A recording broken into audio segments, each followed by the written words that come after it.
como se aproximar de Deus. Veja que curioso, todos os homens da humanidade, de certa forma, sempre fizeram essa pergunta pra si, de forma direta ou indireta. Isso porque todo homem sente falta de Deus, precisamente pelo fato de Deus existir.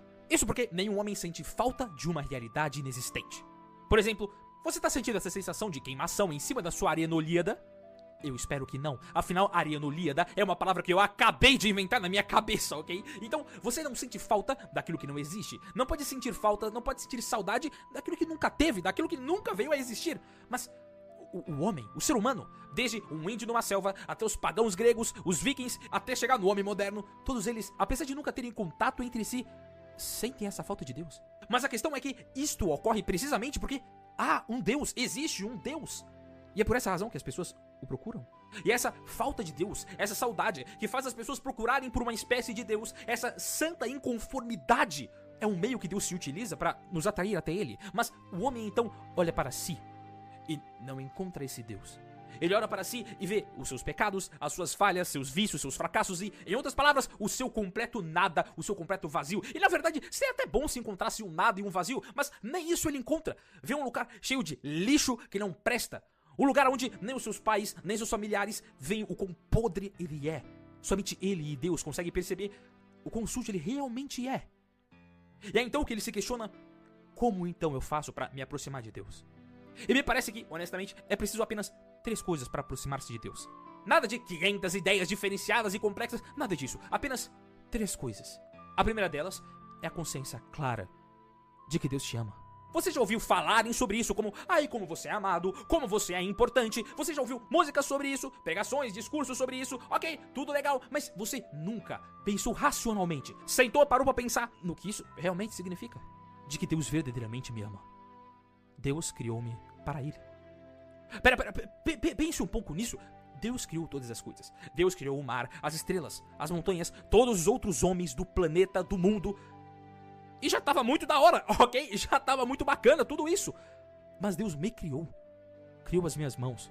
Criou os meus pezinhos quando eu era um bebê. E desejou que no mundo, neste mundo em que vivemos, haja um eu. Deus pensou em mim. Ele pensou, Ele me criou. E quis que eu existisse. Ele que fez uma terra com 4,5 bilhões de anos, olhou para o mundo que Ele fez, para o universo que Ele construiu e pensou: ok, tudo isso é muito legal, mas tá faltando uma coisa. Falta você, meu filho. Falta você. Eu quero você. Você é que eu quero. Saber que eu fui querido por Deus. Um Deus infinito. Isso deveria mudar completamente a sua perspectiva. Mudar totalmente a forma com que você enxerga a vida. E saber dessa realidade nos afasta da tentação, como aquelas de diversas pessoas que dizem que deixo de orar, deixo de rezar o terço ou de ir à missa porque tô afundado em pecados.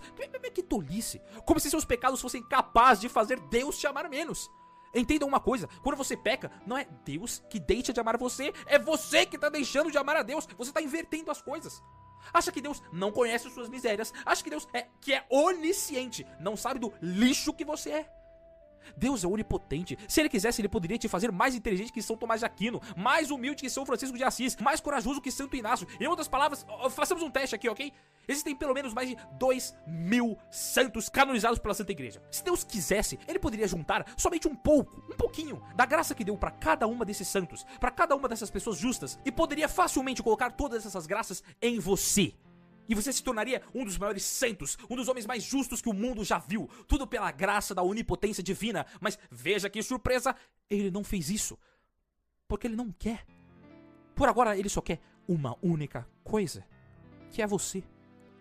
Você do jeito que você é. Inteiramente do jeito que você é. Sim, com os seus pecados, com os seus fracassos. Ele quer tudo.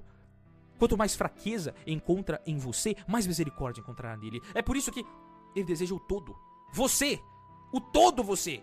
Esse é o primeiro ponto. O segundo ponto é sobre a minha resposta a esta misericórdia, a este grande e infinito amor a Deus, que é a minha confiança. Poucas pessoas são verdadeiramente confiantes. Poucas almas são como crianças perto de Deus. E quando digo confiar em Deus, digo confiar cegamente na misericórdia e no amor de Deus. Compreender que Deus, nosso Senhor, me ama infinitamente. E toda a sua providência é guiada para me levar até Ele. As minhas dificuldades, as minhas alegrias, as minhas lágrimas, tudo que aconteceu, acontece ou acontecerá na minha vida, todas essas coisas estão nas mãos de Deus. E Deus é meu Pai e não me desampara. Em resumo, Deus me ama e agora eu respondo a este amor com plena confiança, como uma criança. É por isso que na oração nós dizemos Pai Nosso. Cristo desejou que nós chamássemos a Deus por Pai. Olha que santa ousadia, chamar a Deus de Pai. Um Pai. Reconhecer essas coisas e compreender isso, colocar isso na sua cachola, como que muda completamente a sua vida, porque tudo começa a fazer sentido. Veja, quando coisas ruins começam a acontecer, sabe que Deus lhe ama com um amor infinito, maior que qualquer pai terreno poderia amar, faz você compreender que não existe mal no mundo que Deus permita que ocorra, se desse mal não pudesse tirar um bem infinitamente maior. Portanto, quando o homem muda sua mentalidade para essa, as coisas começam a ficar simples. Porque por vezes, quando o homem diz, quero me aproximar de Deus, faz isso não porque Deus está longe, mas porque ele está longe de Deus. E por isso o primeiro passo é reconhecer o amor de Deus por nós, confiar plenamente neste Deus, e todo o resto vem em seguida. Porque o homem, quando vê o amor que Deus tem por ele, não consegue continuar parado. Ele genuinamente se pergunta, a cada falha, como posso continuar a ferir o coração de um Deus que me ama tanto? Como pude todos esses anos ser tão ingrato? A partir daí o homem deve agora responder a esse amor. Afinal, Deus me ama e continuarei parado, Deus me criou e continuarei na lama. E por fim, o terceiro e último ponto, e diria que um dos mais importantes, se não o mais importante, são os sacramentos.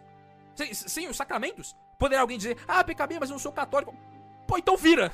Pronto, problema resolvido. E quando tu for pro céu, aí tu me agradece. Então, dito isso, vire católico. Agora, continuando, compreenda que no batismo o homem torna-se filho de Deus. Filho de Deus. Eu não sou mais uma criatura, não, eu sou um filho de Deus por adoção. Na Eucaristia, Cristo entrega o seu corpo, sangue, alma e divindade. Em toda a missa, Cristo se faz presente na Eucaristia. Não existe forma de se estar mais perto de Deus do que na Eucaristia. Não existe forma. Você pode ser o homem mais virtuoso do planeta. Isso é lixo se não houver a Santa Eucaristia. Esse é o ápice, o ponto mais importante. Poderia falar da confissão. A confissão é um sacramento, mas veja, a confissão não é somente isso, mas é um tribunal. Mas o único tribunal do planeta inteiro em que o criminoso pode entrar ali, dizer todos os crimes que ele cometeu em toda a sua vida e ao se arrepender deles, sairá de lá sem ser condenado. Como Cristo Nosso Senhor disse, eles não te condenaram, eu também não te condeno. Vá e não peques mais. Por fim, se o homem quiser se aproximar de Deus, deve reconhecer que Deus lhe ama infinitamente. Ter plena confiança neste Deus. Senhor, eu creio firmemente que me amas e que não vai me desamparar. E por isso, quero escutar a sua voz e ir por onde o Senhor quer me levar. E em seguida se entregar a Ele por meio dos sacramentos. Pois é neles que se encontra o Cristo. É na Eucaristia que Cristo vem até você. E novamente, eu não sou católica, então vira. Pronto, resolvido. Porque Cristo mesmo disse, as minhas ovelhas conhecem a minha voz. E eu as conheço. E elas seguem-me. A voz de Cristo é tão clara, senhores. Tão clara. Tornem-se católicos. Deus seja louvado na Santa Eucaristia.